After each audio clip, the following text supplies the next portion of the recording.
Jos nakama, selamat datang di Lifestyle Anime One Piece chapter 1182 sudah rilis versi resminya. Inilah saatnya Mimin untuk mereview sekaligus menganal isi semua One Piece chapter 1182.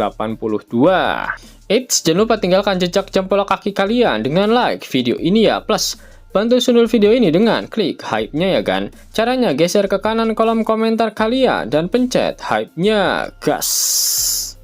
Jangan lupa tuliskan di kolom komentar dari kota manakah kalian menonton video ini. Kali aja ketemu jodohnya kan di sini.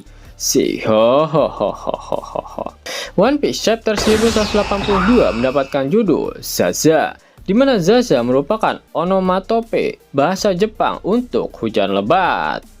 One Piece kembali mendapatkan jatah cover request. Kali ini Oda Sensei menggambarkan Iso yang sedang menikmati semangkuk udon buatan seekor rubah dan tanuki. One Piece chapter 1182 diawali dengan catatan Imu terkena serangan Torhe milik Loki, tetapi awan gelap dan petir yang bergemuruh masih terjadi di area pertarungan antara Loki melawan Imu. Loki masih berada di dalam wujud Nidhogg-nya. Dia masih bisa merasakan hawa keberadaan dari Imu. Namun karena ukurannya terlalu besar, dia kesulitan untuk bisa melacaknya dengan benar. Loki terbang kebingungan mencari keberadaan Imu, sedangkan tupai Raknir terlihat melompat-lompat di atas punggung Loki. Kita lalu diperlihatkan sebuah lubang di batang pohon Adam. Ternyata Imu tertancap masuk ke dalam sana akibat terkena serangan Loki barusan. Nidhogg, tidak kusangka kau dan aku akan bertemu lagi di dunia ini. Pengkhianat, ucap Imu sambil tersenyum. Namun Imu juga terdengar batuk dan terengah-engah. Bahkan ada bekas darah di kepalanya, menandakan jika dia baru saja terluka akibat terkena serangan Torhe milik Loki. Imu yang masih dalam kondisi batuk-batuk dan kelelahan kembali memperbesar tubuhnya dan kini dia terbang tepat di hadapan Nidhogg Loki. Dia menyadari turunnya salju di area sekitarnya. Imu berkata, tentu saja petir lahir dari benturan es. Bersama-sama sinergi kalian sangat luar biasa. Imu lalu melanjutkan perkataannya sambil tersenyum. Raknir, kau masih sama seperti yang kuingat. Menunggu selama ini untuk majikan baru sungguh membawa kenangan. Melihat dan mendengar perkataan dari Imu, tupai Raknir terlihat sangat kesal. Bahkan kedua tangannya diletakkan di pinggangnya, pertanda jika dia benar-benar tidak senang melihat sosok Imu. Description box dari sosok Raknir ini pun akhirnya diperlihatkan. Raknir sang palu, buah iblis tupai Nomi, Mythica model Rathalos. Fakta yang diungkap dari percakapan Imu ini benar-benar sangat menarik. Ternyata benar jika Imu memang mengenal Nidhogg, bahkan dia juga mengenal si tupai Raknir. Hal ini menandakan jika dahulu mereka bertiga pernah berada di dalam satu kelompok. Tapi kenapa Imu mengatakan jika Nidhogg, atau lebih tepatnya pemakan buah iblis Nidhogg di masa lalu, sebagai sosok pengkhianat? Dari chapter sebelumnya diperlihatkan jika Imu berada satu circle dengan Joy Boy. Apakah dahulu Nidhogg lebih memilih berada di pihak Joy Boy? Dan itulah kenapa Imu memanggilnya sebagai seorang pengkhianat. Menarik kok. Kita benar-benar butuh kilas balik dari Void Century segera. Raknir kemudian menggunakan kemampuan esnya. Oke, ayo kita lakukan, ucap Loki. Dia pun bersiap menembakkan nafas petir dari mulutnya. Loki menyerang Imu menggunakan teknik gabungan petir miliknya dengan es milik Raknir. Ragna 5 Hero. Serangan gabungan tersebut membuat petir milik Loki seketika membeku dan melesat seperti tembakan peluru. Imu langsung menyerang balik menggunakan teknik Zit-Zimit Nova Eclipse. Dan penerjemah Furigananya hanya Zit-Zimit, salah satu dewi dari mitologi Aztec. Kanjinya berarti ledakan gerhana. Awan hitam dengan mata yang berputar di belakang tubuh Imu kini membesar dan tepat berada di atasnya. Bola api hitam besar pun keluar dari awan hitam tersebut.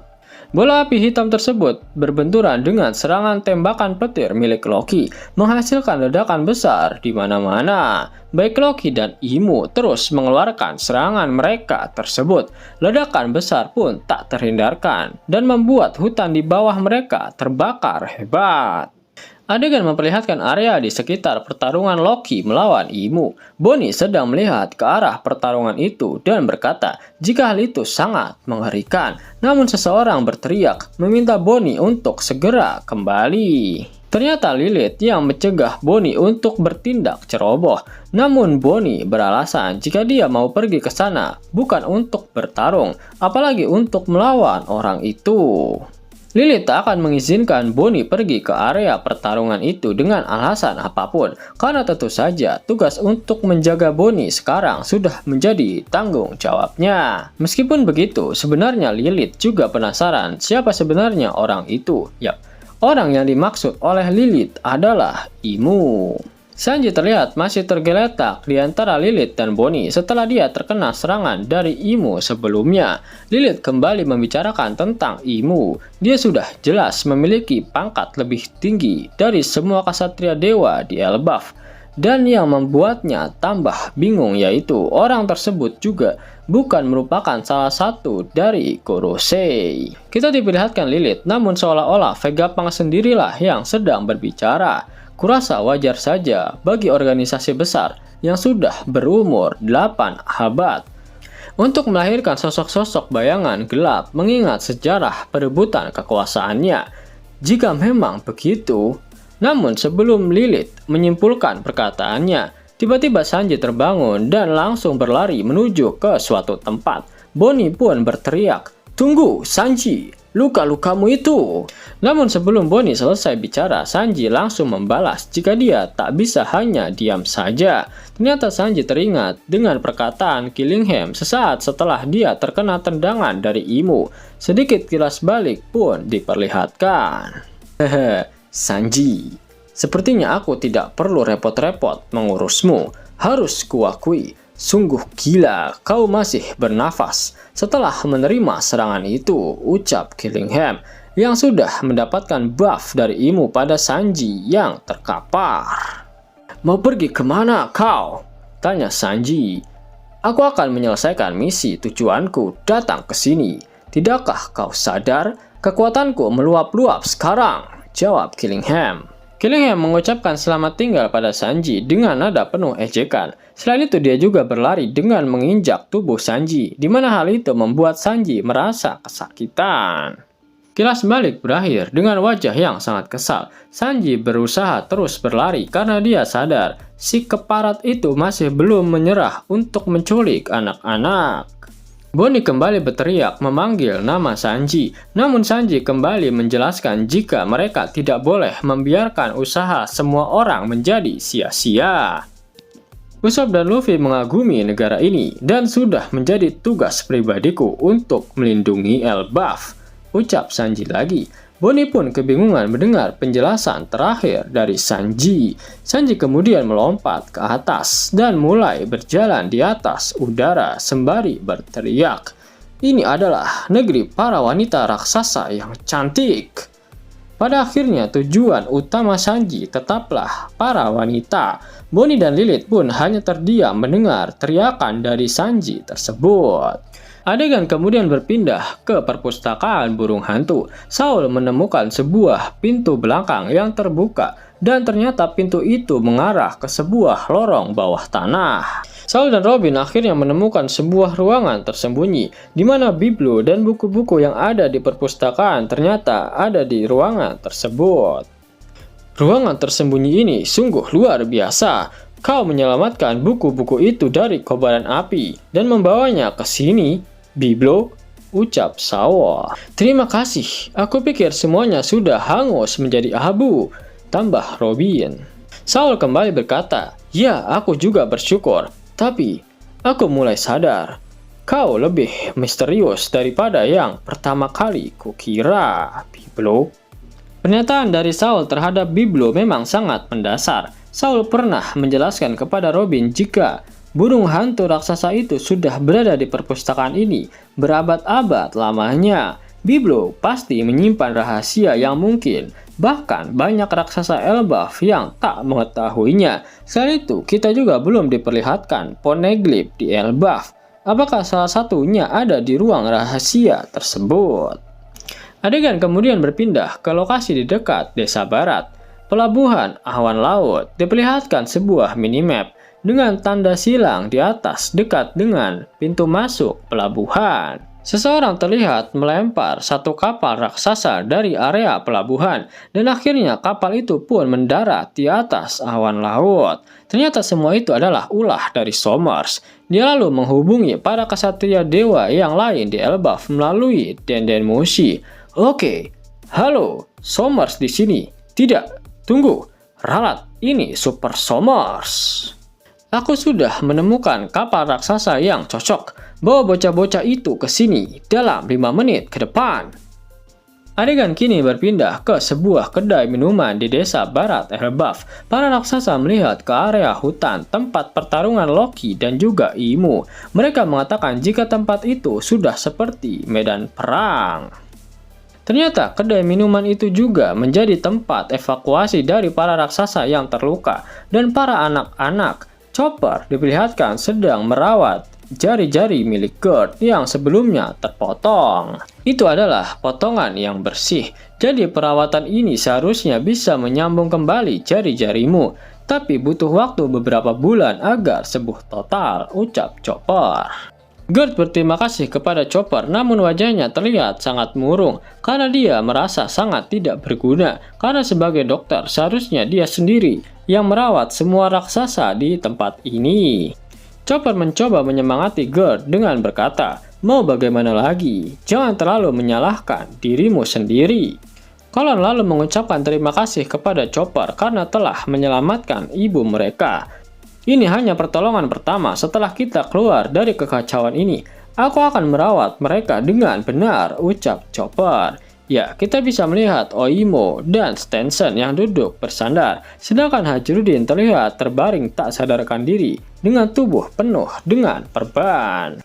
Di sisi lain, Road menghampiri Gerd dan mengatakan kepadanya, "Oh, Gerd Tasso, apakah ini mimpi? Jari-jari idola utamaku terputus.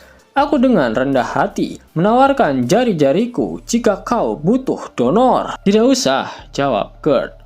"Dingin sekali, tapi tetap saja, bahkan penolakanmu adalah sesuatu yang kusyukuri di masa-masa sulit ini," balas Road. Gerd hanya diam dan tak menanggapi ucapan Road tersebut. Dia lalu tersenyum dan berkata, "Harus kuakui, mempertaruhkan nyawamu untuk menyelamatkan adikmu, John.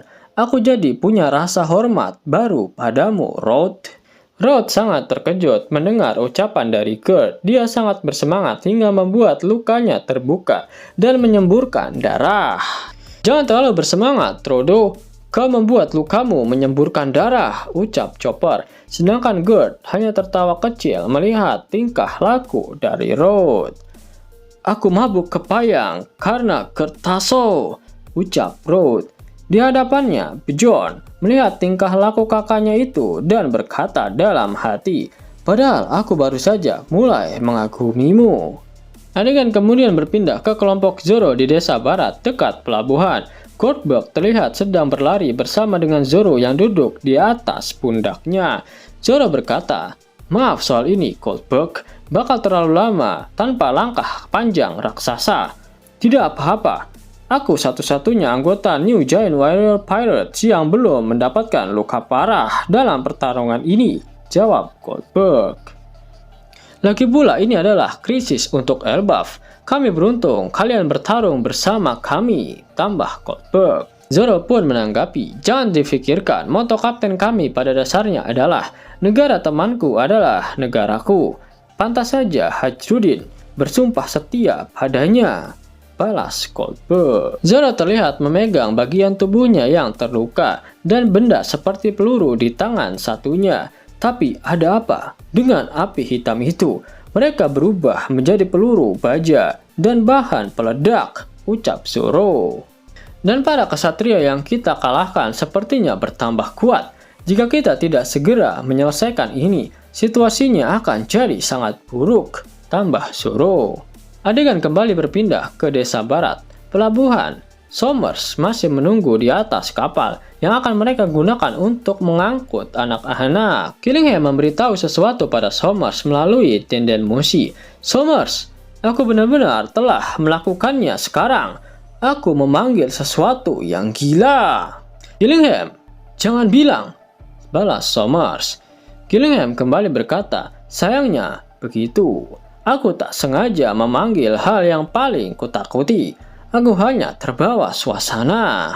Somers terlihat sedikit khawatir dan kembali berkata kepada Killingham, dasar bodoh, benda itu menakutkan bagi kita semua. Katakan padaku, kau bisa mengendalikannya. Mendengar pernyataan Somers, kini Killingham juga sedikit khawatir. Dia kembali berkata, ya, itu adalah iblis mimpi. Jadi mungkin saja. Ya, yang sudah terjadi biarlah terjadi, balas Somers. Cepatlah, kita kehabisan waktu. Dan di mana Gunko? Tanya Somers lagi. Aku melihatnya dalam perjalanan ke sini. Dia terlihat seperti sudah mati, jawab Killingham. Apa? Teriak Somers yang terkejut. Setelahnya Somers seperti tak peduli dengan Gunko dan mulai memperingati Killingham. Ya, terserahlah. Tubuh Imo yang agung tidak seharusnya berada di dunia ini. Itu memang fakta. Tapi sekarang pasukan tempur utama kita dan pasukan yang harus dilenyapkan, semuanya ada tepat di sini. Kita tidak boleh mengecewakan Yang Maha Agung. Kita harus memenuhi ekspektasi Killingham. Tentu saja, jawab Killingham. Percakapan yang sangat menarik dari keduanya. Mereka benar-benar dikejar oleh waktu. Sebelumnya Somers mengatakan jika dia menunggu semua anak-anak bisa ditangkap dalam waktu 5 menit.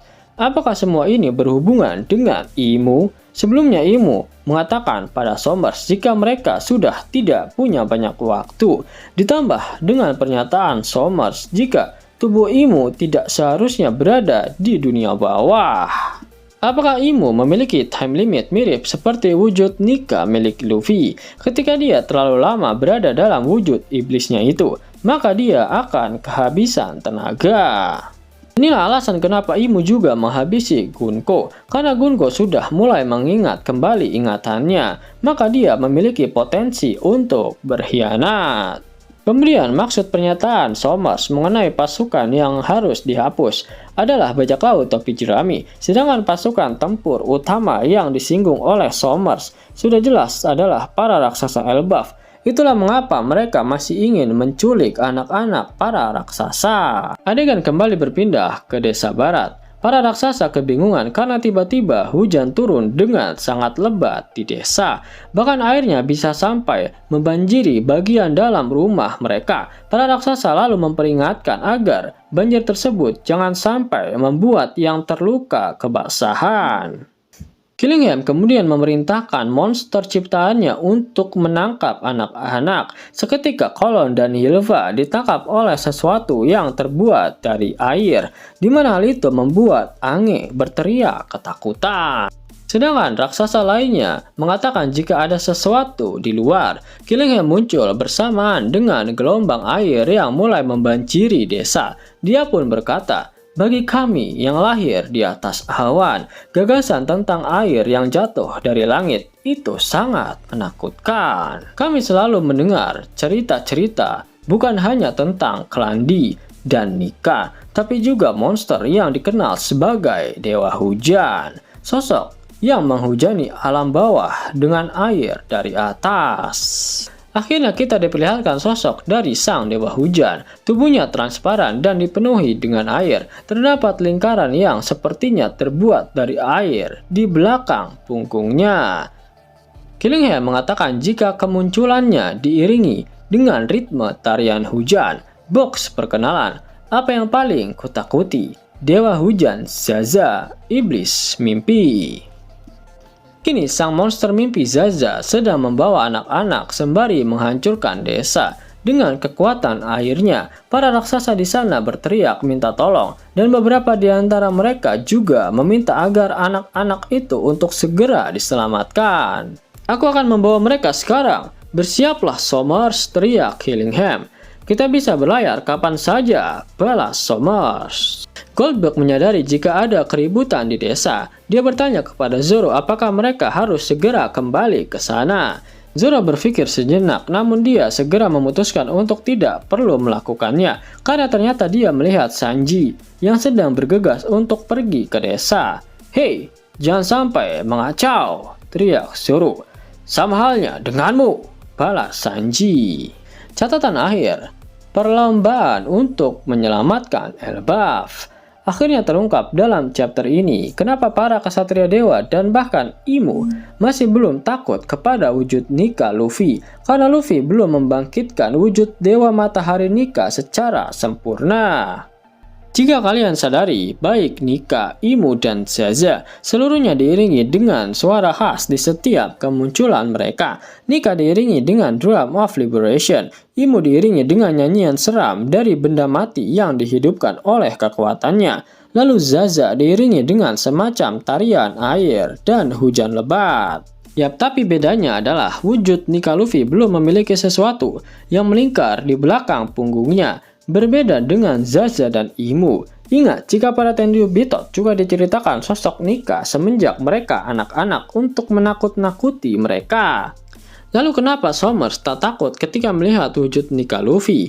Karena wujudnya tak sama seperti apa yang digambarkan untuk menakut-nakuti mereka. Itu artinya masih ada tahapan awakening selanjutnya untuk Luffy bisa berubah ke wujud Nika dalam bentuk sempurnanya. Nika dikatakan sebagai Dewa Matahari, namun wujud Gear 5 Luffy tak memiliki unsur matahari sama sekali. Bersiaplah untuk melihat wujud sempurna Nika Luffy di perang akhir nanti. Sebelum Mimin masuk ke dalam pembahasannya, Lasker Anime yang berkolaborasi dengan Mystic Society kembali mengeluarkan kaos terbaru nih, yaitu desain Zoro dalam mode Asura loh. Keren banget pokoknya. Gak percaya? Silahkan dicek short videonya.